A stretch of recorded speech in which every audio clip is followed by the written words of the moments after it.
Hello guys, my name is Tanay Kashyap. Welcome to Tanay reviews. Today review of Jack movie చూసా. నా opinion చెప్పాలంటే చాలా disappoint అయ్యాను నేనైతే. మెయిన్ గా నేను ఎక్కువ షాక్ అయ్యాను. డైరెక్టర్ బొమ్మరిల్ భాస్కర్, హీరో సిద్ధు జొన్నలగడ్డ అనేసరికి తప్పకుండా వీళ్ళిద్దరు కాంబినేషన్ వస్తుంది ఈ సినిమా.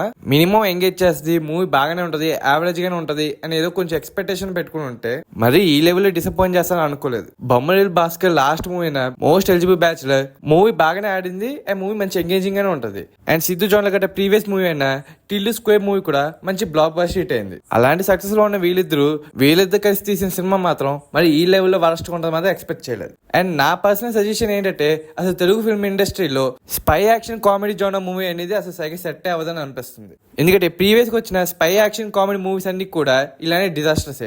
లైక్ ఎగ్జాంపుల్ నిఖిల్ తీసిన స్పై మూవీలో కూడా కాస్త కామెడీ సీన్స్ ఉంటాయి అండ్ మూవీలో ఎక్కువ బోరింగ్ కూడా తెప్పించేవే.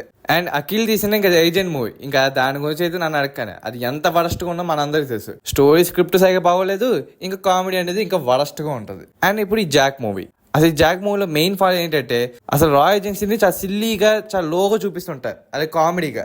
అసలు మూవీ చూస్తున్నంతసేపు అసలు రా ఏజెన్సీ మూవీని అసలు ఏమనుకొని ఏమని చూపిస్తున్నా అనేది మాత్రం నాకు అసలు అర్థం కావట్లేదు. ఏదో కొంచెం సిల్లీగా అన్నట్టు చూపిస్తున్నా. అండ్ రా ఏజెన్సీ ఆపరేషన్స్ కూడా చాలా కామెడీగా సిల్లీగా చూపిస్తున్నా. అండ్ దేనివల్ల సీరియస్నెస్ అనేది పోయింది. పోనీ కామెడీ అయితే ఎంతో కొద్ది వర్కౌట్ అయింది కొన్ని సీన్స్ లో. ఇంకా స్టోరీ అంత స్ట్రాంగ్ గా అనిపించట్లేదు. జస్ట్ ఆ మూవీ వెళ్తుంది, స్టోరీ నడుస్తుంది తప్పించి మూవీ స్టోరీ అయితే మాత్రం పెద్ద ఇంట్రెస్టింగ్ గా అనిపించలేదు. ఇన్ఫాక్ట్ ఇంకా చూసిన సేపు ఇంకా బోర్ అయ్యాను. ఇంకా మరి కొన్ని సీన్స్ చూస్తుంటే అసలు మూవీ ఏంట్రా ఇలా ఉంది అన్నట్టుగా ఫీల్ అయ్యాను. ఇంక మూవీలో లవ్ స్టోరీ అంటారా, ఇంకా అదైతే వేస్ట్.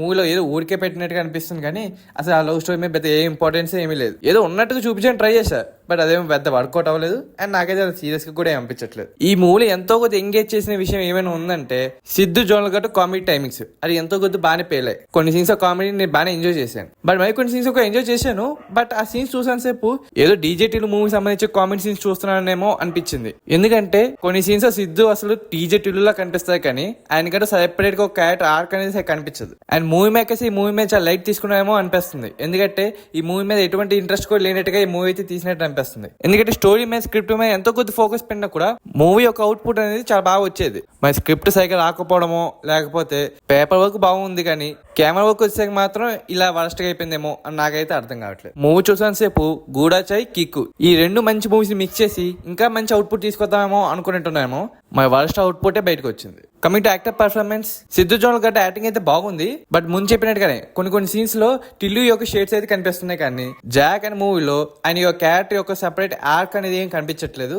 ఇంకా ఇదే ఇష్యూని ఇలా కంటిన్యూ చేసుకుంటే ఇక అప్కమింగ్ మూవీస్ లో ఇలానే ఉంటే మాత్రం ఇంకా డెఫినెట్లీ విశ్వక్సేన్ ఇంకా విజయ్ దేవరకొండ ఫేస్ చేస్తున్న సిచ్యువేషన్ అయితే ఫేస్ చేసి వస్తుంది. సిద్ధు జొన్నలగడ్డ టిల్లు క్యారెక్టర్ తప్ప ఇంకే క్యారెక్టర్ సరిగ్గా ప్లే చేయలేరు అనే ఇష్యూ అయితే వచ్చేస్తుంది. ఎందుకు ఇలా అంటారు అంటే మూవీ చూస్తుంటే అలానే ఉంది. మాక్సిమం ఏ సీన్స్ అయితే కామెడీ బాగా పండాయో ఆ సీన్స్ టిల్లు మ్యానరిజం నాకు బాగా కనిపించింది. క్యారెక్టర్ డిజైన్ అనేది కాస్త బాగా రాసుకుని ఉంటే మేబీ ఇంకాస్త బాగుండు. ఇంకా వైష్ణవ్ పర్ఫార్మెన్స్ కూడా ఓకే అంత గొప్పగా అనిపించలేదు. ఇంక వీళ్ళిద్దరు తప్ప మిగతా ఏ సీనియర్ యాక్టర్స్ ని కూడా పర్ఫెక్ట్ గా ఏమి యూజ్ చేసుకోలేదు. వాళ్ళ క్యారెక్టర్ ప్రాపర్ గా రాసుకోలేదు అండ్ యాక్టర్ కూడా పర్ఫెక్ట్ గా యూజ్ చేసుకోలేదు. కమింగ్ టు టెక్నికల్ ఆస్పెక్ట్స్, ఇంకా మ్యూజిక్ బై సిఎస్ మ్యూజిక్ అయితే అంత గొప్పగా అనిపించలేదు. అండ్ కొన్ని సీన్స్ అయితే రిపీటెడ్ గా అదే మ్యూజిక్ ని తిప్పి కొడుతున్నట్టుగా అనిపించింది. Return and director Bommarillu Bhaskar అసలు ఎక్స్పెక్ట్ చేయలేదు బొమ్మరిల్ భాస్కర్ డైరెక్షన్ లో ఇంత వరస్ట్ అవుట్పుట్ వస్తుందని. యాక్చువల్ బొమ్మరిల్ భాస్కర్ అంటే నాకు కొంచెం నమ్మకం ఉండేది. కనీసం మినిమం మూవీ హిట్ అయినా ఫ్లాప్ అయినా కూడా ఎంతో కొద్ది మూవీ అయితే స్టోరీ అయినా కాన్సెప్ట్ బాగానే ఉంటుంది అని చెప్పి. But for the first time ఈ జాక్ మూవీతో నా ఒపీనియన్ అయితే చేంజ్ అయ్యింది. సో ఓవరాల్ గా ఒక మాటలు చెప్పాలంటే జాక్ మూవీ నాకైతే పెద్దగా నచ్చలేదు. ఏదో అక్కడికి కొన్ని కామెడీ సీన్స్ బాగానే వర్కౌట్ అయింది కానీ ఓవరాల్ మూవీ మాత్రం పెద్దగా ఏం బాగాలేదు. మరి మీ జాక్ మూవీ చూసే మీకే అనిపించిందో కామెంట్ సెక్షన్ కామెంట్ చేయడం అంతా మర్చిపోకని. అండ్ ఈ వీడియో మీకు నచ్చినట్లయితే లైక్ చేయండి, షేర్ చేయండి, తన రివ్యూస్ ఛానల్ ని సబ్స్క్రైబ్ చేసుకోవడం అంతా మర్చిపోకని. పక్కన బెల్ ఐకాన్ ఉంటే వెంటనే క్లిక్ చేయండి. జై హింద్.